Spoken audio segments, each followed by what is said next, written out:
This is Earning Your Seat.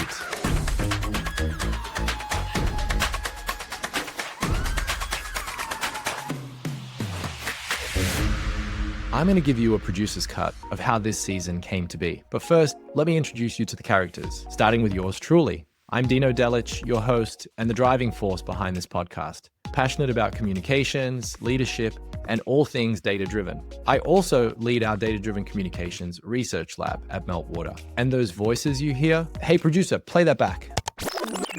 This podcast has taught me more in a short space of time than I have learnt over several years. That's Genevieve Brammall. She's a strategic media executive and the head of PR at Corp Australia. It's a small change, but over time, my confidence is completely different. And the other voice you hear, that's Stephanie Lerdall. She's head of corporate communications at Morningstar.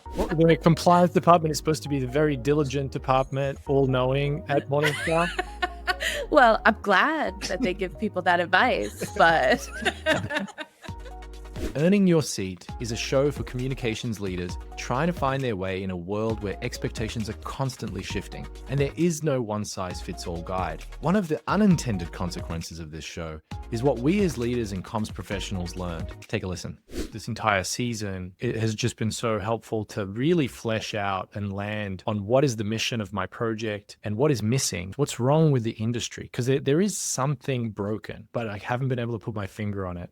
I think the biggest takeaway for me for this podcast has been how purposeful I now am and intentional I am as a leader. I think I've always led well, but it's often been serendipitous. And now it is, I know what I'm chasing. I know what I'm after. I'm backing myself more. I'm thinking differently about the end game and then the right ways to approach getting there. I feel more confident as a result of having done this. I'm 53 years old and I've been in the game for 30 years. It'll be 30 years January 1. This podcast has taught me more in a short space of time and I have learnt over, several years. Just because of the quality of the guests, the minds that we've been able to interrogate and the wealth of knowledge that's been shared over the past 16 weeks or so has really been quite transformational. This never really felt like a podcast, right? Like we just hopped on a call and chatted and we brought a different friend every week. The conversations just felt like conversations. But for us, all I want to do is capture the excitement and the hype that we've had. So that became the experiment. Instead of asking experts for best practices, we brought a different guest every week and tried to earn the seat in real time. And it was no easy thing to do because I'm the type of person that asks uncomfortable questions. And Steph and Jen, well, they faced most of them. What you'll see is how transformative this whole thing became for all of us. So I want to know from your experience, if you think back to when I invited you into this, why did you say yes? Does anyone say no to Dino? Does anyone really?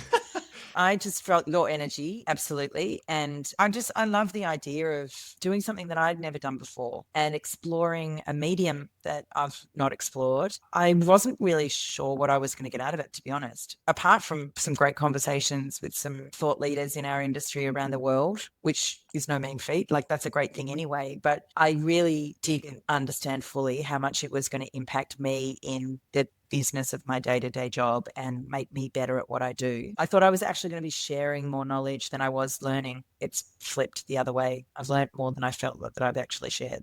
I thought to myself, I have no business being on a podcast. What do I know? But I thought I could learn something and there seems to be no downside. I don't know why Dino thinks I could do this, but I can do it. I have time. So I agreed to do it. You guys will appreciate this. I asked the compliance team, I was like, hey, I just want to let you know I'm going to do this thing. And they said, okay, just make sure to run it by corporate communications. I said, thanks. Got it. When I think back to why I invited Jen and Steph to be a part of this, I'm sure that they assumed that being invited onto a podcast meant that it was their responsibility to share wisdom and knowledge.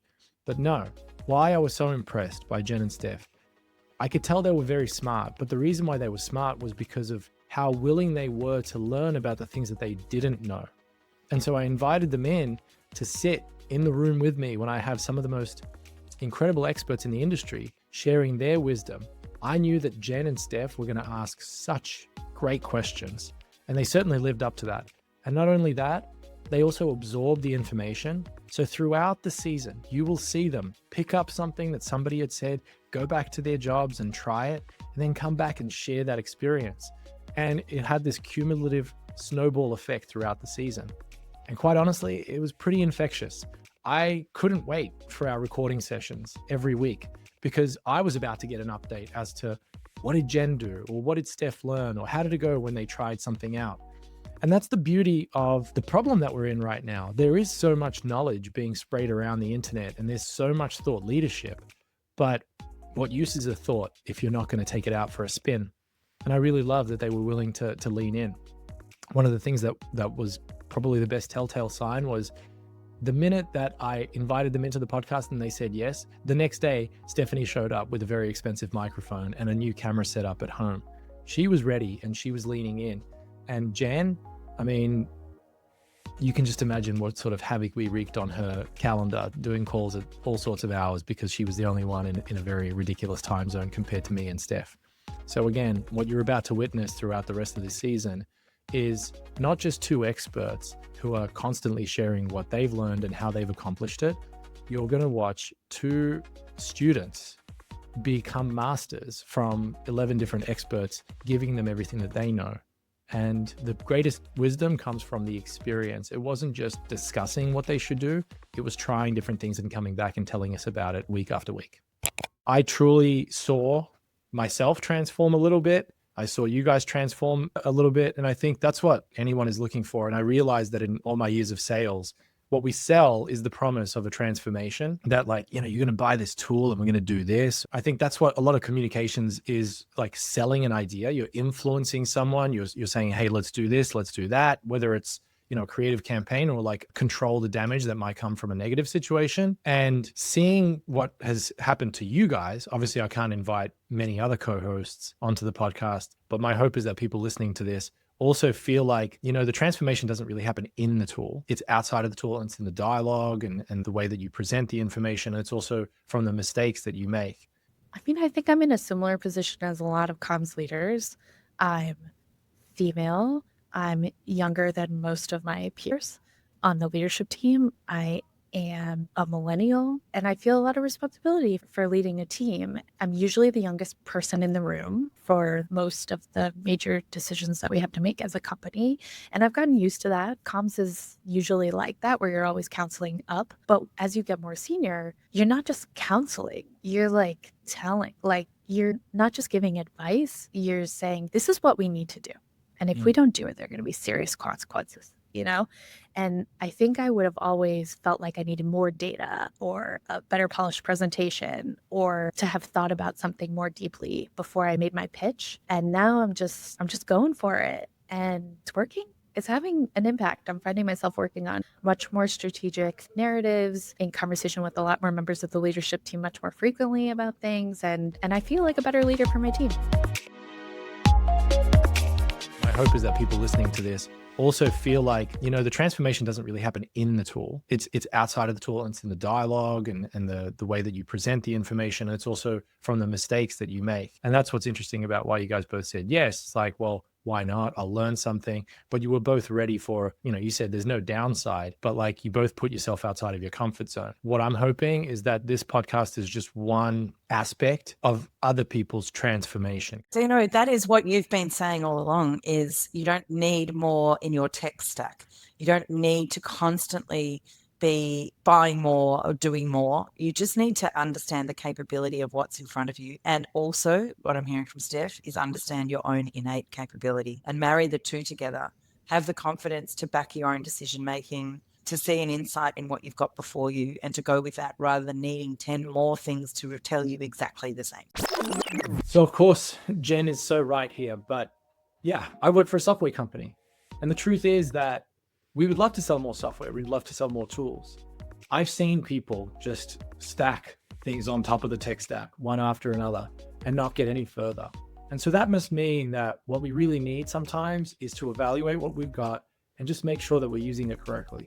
So what Jen is talking about is the fact that the premise of this podcast is to help people work with what they've got. If you want to be good at something, it's all about three things. You need the right tools, you need the right skills, and you need the right resources. If you have a media monitoring tool, then you've probably checked that first box pretty well. But have you checked the skills box? And have you got the right resources, meaning the relationships internally? So this podcast is going to explore the things that you need outside of the tool. Yes, we're going to cover metrics. Yes, we're going to cover tips and tricks and what you do when you log in. But the thing that we are going to obsess about is skills and resources. And resources for communicators is all about the dynamics and the relationship inside your organization. Because at the end of the day, good communications doesn't happen in a silo. You work as a team and you all drive towards the same goal, the same outcome, which are business outcomes. And that's what this is about. I mean, it's amazing how just like a number of casual conversations among people who are now my friends, I feel it's a small change, but over time, my confidence is completely different. Some of it is just validation when other people say something smart that you also think. You're like, I knew that was smart.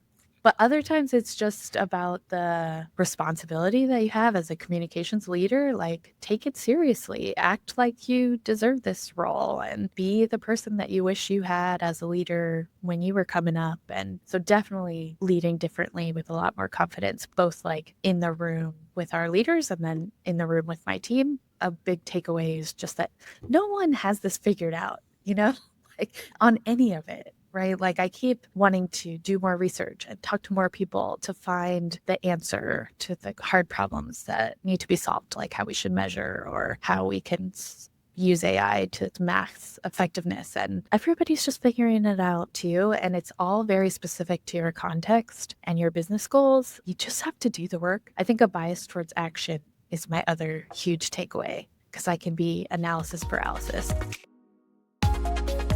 I do think that communicators could learn a lot from learning more about your own confidence, learning about leadership styles, but also learning about when to use data and when not to use data. And so that's the hope. I hate the word transformation because it sounds so cheesy, but we're all growing. We're all trying to be better at something. And to truly say that you got better at something, it has to be a transformation. You can't just like do more of it. You actually have to be very different on the other side of it. And I felt that throughout this process. So thank you for being a part of it. And that's the role I'm playing this season. Part host, part producer, part teacher, and yes, part student. And one thing I learned throughout this season is no matter where you're at, you're always earning your seat. So if you've ever felt like you're doing great work, but you can't quite show it, or if you've ever wondered, have I earned my seat at the table? Then this is for you.